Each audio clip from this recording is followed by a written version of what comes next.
Hey kids, now let's talk about naming ternary acids. No bases. Ternary means more than two elements. Right, so we've got an acid that has this. So we did binary, which just was two elements. Now we're going to do the ones with polyatomic ions as the anion. Adikitis. Adikitis. Sounds like a bad disease, but memorize it. Adikitis. Adikitis. Adikitis.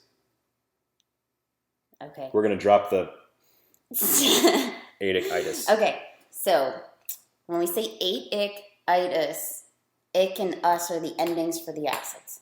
Okay, ate and ite come from the names of the polyatomics. So finding out the name of the polyatomic is going to be crucial in being able to name it later on. Yeah.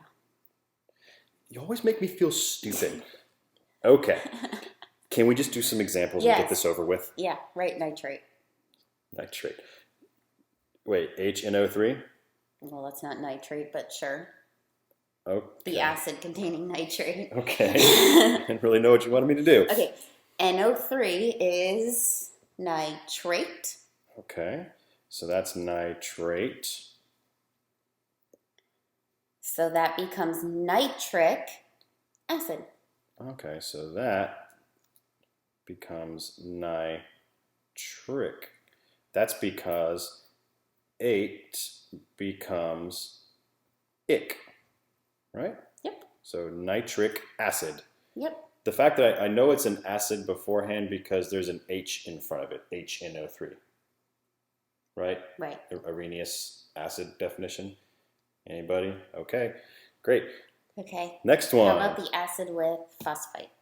Phosphate. Actually, do nitrate so they should see the difference. Nitrite? 8 and okay. 9. Yeah. So that was with nitrate. This one is going to be with NO2, which that NO2 is nitrite.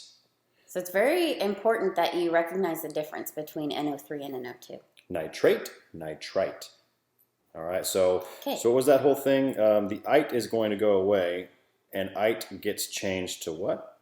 Us. Us, and that's O-U-S. Yep. And what do we keep? We keep the niter part. Mm-hmm. So nitrous. That would be nitrous acid. Isn't that what they use in cars? I don't think you should probably not talk about cars. Okay. I don't know anything about cars. Okay. Okay, so that's easy. Adikitis. Adikitis. You want to do a couple more examples? Yeah, just to see? well, there's one more rule we should talk about. Oh, another rule. Okay. If the polyatomic has a prefix, so either hypo or per, which you'll see on your chart, then you keep it. I think I know where you're going. So let's do HClO4, and we can also do HClO. 3, 2, 1, 0. Okay. So we know we have on the list of polyatomics chlorate, chlorite, but there's also perchlorate, which this guy is right here. That's perchlorate. So the name of the polyatomic ion is perchlorate. Yeah, the name of the polyatomic ion is perchlorate, so we just dropped the 8, right? Right, you keep the PER in the front, 8 that's it. Goes to ick, so we call that perchloric acid. Now HClO3, ClO3 is just chlorate, right? So it's chloric acid. Okay. So that's it. You just keep it however it is. Well, then here's the other one that has the... And this is hypo chlorite. And all of these are on your list of polyatomics, so you don't have to worry about memorizing these. Just look it up, and you can see what that is.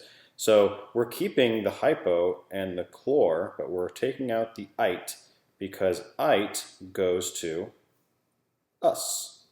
So what do we call this?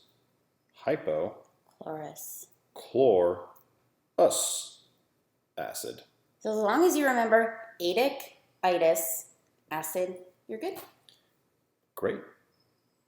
Drop the bass.